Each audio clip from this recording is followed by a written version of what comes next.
एनपैट exam के लिए strategize करना is going to be one of the best decisions that you make in this year, because NPAT exam सिर्फ और सिर्फ strategy का एग्जाम है। सिर्फ और सिर्फ ये एग्जाम है कि आप कितना अच्छी तरीके से प्लान करते हो इस एग्जाम के लिए, एंड उसके बेसिस पे ही आप इस एग्जाम को क्रैक कर सकते हो एंड अपने ड्रीम कॉलेज पहुंच सकते हो। May be NMIMS Mumbai, may be Navi Mumbai, may be Bangalore, but it's all dependent on your perfect strategy.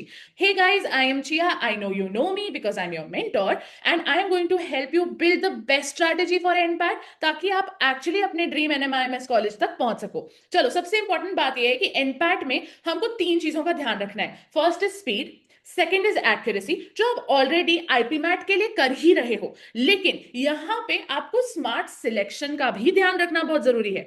Yes, there are 3 sections, there is no negative marking, and आप बहुत स्मार्टली इस तरीके से अटेम्प्ट कर सकते हो कि आप परफेक्शन की तरफ जा सको। बहुत ही मॉडरेट पेपर आता है, बहुत डिफिकल्ट पेपर नहीं आता है, लेकिन time pressure is brutal, literally बहुत ज्यादा टाइम प्रेशर होता है, जिसकी वजह से मुझे ऐसा लगता है जितना आप प्रैक्टिस करेंगे उतना बेहतर रहेगा। देखिए, first is quantitative ability, second is reasoning, and third is English. आप सबसे ज्यादा जो मार्क्स गेन कर सकते हैं वो आई थिंक इंग्लिश में कर सकते हैं।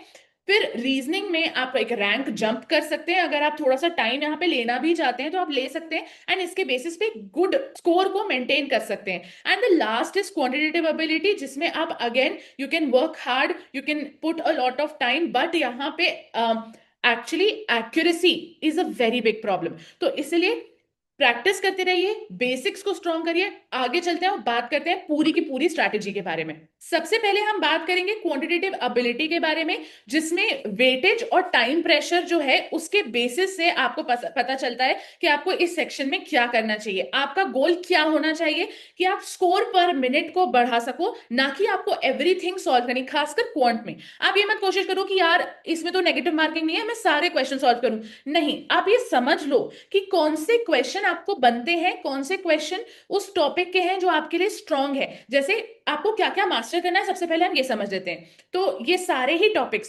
परसेंटेज से लेके डेटा इंटरप्रिटेशन तक, अगर आप इन बेसिक टॉपिक्स को मास्टर कर लेते हो, this exam is going to be a little bit easier. लेकिन ऐसा हो सकता है कि percentage, profit loss ratio and proportion and average आपका बहुत अच्छा है, लेकिन data interpretation, simple and compound interest आपका उतना अच्छा नहीं है। And time work and time speed distance में आप कर लेते हो, क्योंकि फॉर्मूला के बेसिस पे आपके लिए इजियर हो जाता है। ठीक है, गॉट इट।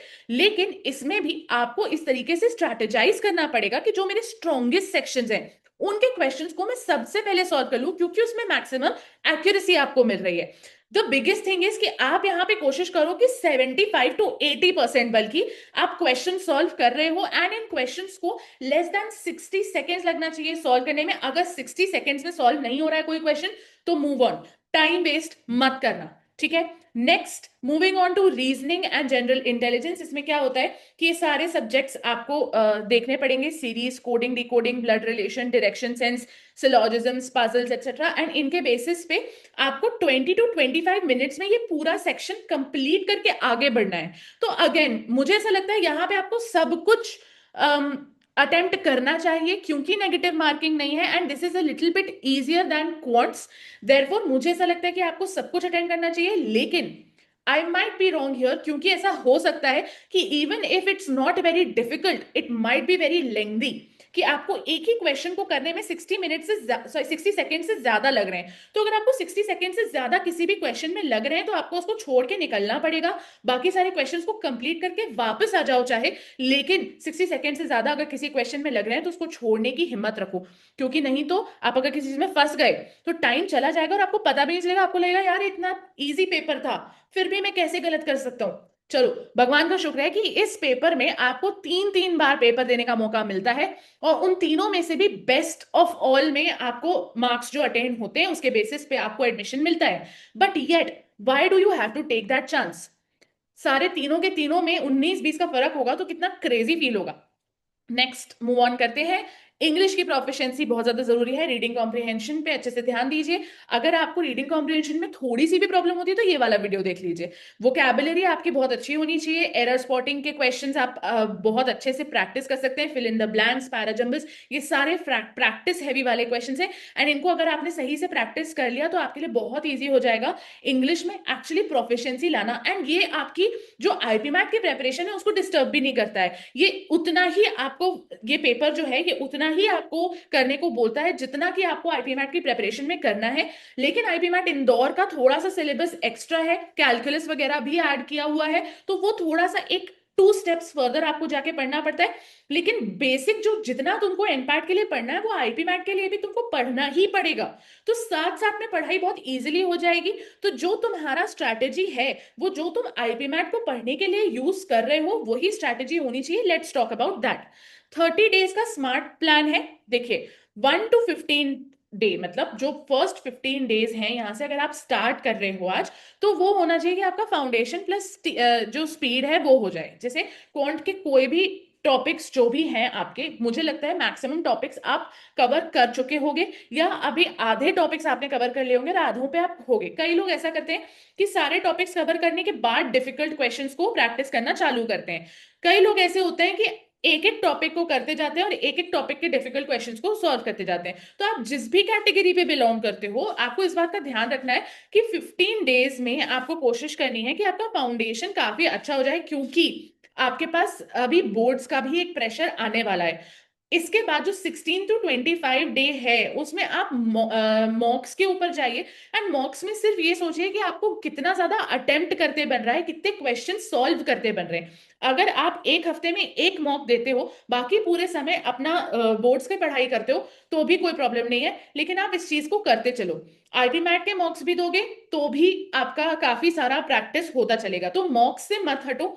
एनपैट के मॉक्स जो है वो आप आफ्टर योर बोर्ड एग्जाम्स 100% दे सकते हो। मुझे ऐसा लगता है बोर्ड एग्जाम्स के समय पे अगर आप एनपैट के भी मॉक्स दोगे, आईपी मैट इंदौर के भी मॉक्स दोगे, आईपी मैट रोहतक के भी मॉक्स देखो, तो बहुत प्रॉब्लम हो जाएगी, बहुत ज्यादा हौच पौच हो जाएगा। एंड आपके लिए किसी भी तीनों में से किसी में भी बहुत अच्छा वर्क कर पाना, बोर्ड में मार्क्स लाना, इन सब के लिए प्रैक्टिस कर पाना is going to be very difficult.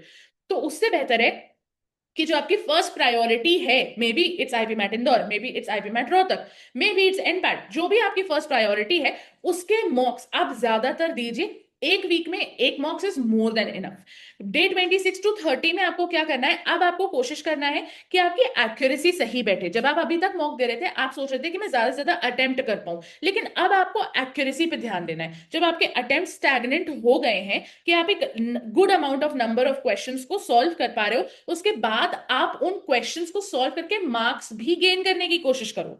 अब हम लास्ट फेज में आ गए हैं। मैं आपको बताना चाहती हूँ कि टॉपर्स के ऐसे क्या सीक्रेट्स होते हैं जिनके बेसिस पे वो मोस्टली सारे ही एग्जाम्स को क्रैक कर लेते हैं, आप कैसे इन चीजों को हैंडल कर सकते हो। सबसे पहले डिसिप्लिन ओवर डिफिकल्टी। अगर आप ये सोच रहे हो कि सिर्फ हम डिफिकल्टी लेवल के बेसिस पे किसी एग्जाम की तैयारी कर रहे हैं, तो फिर ऐसा मत करो।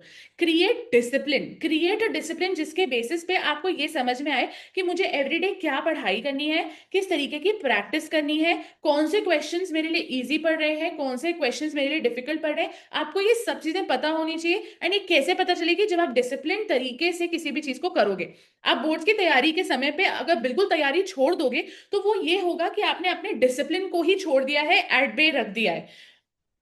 Second is smart selection. आप 100% अटेम्प्ट करने की मत सोचो, even if there is no negative marking. आप ये कोशिश करो कि आप मैक्सिमम एक्यूरेसी पे जा पाओ, क्योंकि मोस्टली यहाँ पे टाइम का बहुत प्रॉब्लम होता है। एंड अगर आप एक्यूरेटली 80% क्वेश्चंस को सॉल्व कर लेते हो, तो वो 80% क्वेश्चंस को सॉल्व करके एक्यूरेसी की वजह से जो आप मार्क्स अटेन करोगे, that will be much better than 100% question solve करके अगर आप 80% की एक्यूरेसी पे आ पा रहे हो। ठीक है। Next is calm mind wins. आप ये सोचो ही मत कि आप बहुत ज्यादा पैनिक मत करो किसी भी चीज को लेके। You don't have to panic about your exam. आप आराम से इन चीजों को कर सकते हो, आपके पास टाइम है, आपके पास प्रिसिशन है, आप आराम से प्रैक्टिस कर सकते हो, आपके पास गुड रिसोर्सेज हैं thanks to IPMAT, sorry, आपके पास गुड रिसोर्सेज है thanks to IPM careers. And the last thing is analysis is key. ऐसा नहीं कि आपने मॉक दिया या आपने कोई भी प्रैक्टिस की एंड उसको एनालाइज ही नहीं किया। सिर्फ 5 घंटे बैठ के पढ़ाई नहीं करनी है, स्मार्टली पढ़ाई करनी है। किन चीजों में वीकनेस फील हो रही है, क्या चीजें स्ट्रेंथ की तरह है और किन को बेटर किया जा सकता है, ये सारी ही चीजें आपको मालूम होनी चाहिए। इसलिए मैं हमेशा सबको बोलती हूँ कि आपकी एक स्टडी जर्नल होनी चाहिए, जो कि मैं बता चुकी हूँ, एक आईपी मैट जर्नल जिसको हम बोलते हैं, जिसमें जब आप प्रेपरेशन कर रहे होते हो तो आपको ये पता होना चाहिए कि आप क्या मिस्टेक्स कर रहे हो एंड वो मिस्टेक्स क्यों हो रही हैं। And I see you next time. Until then, subscribe to this channel because it will help you a lot. I'll see you next time. Bye bye.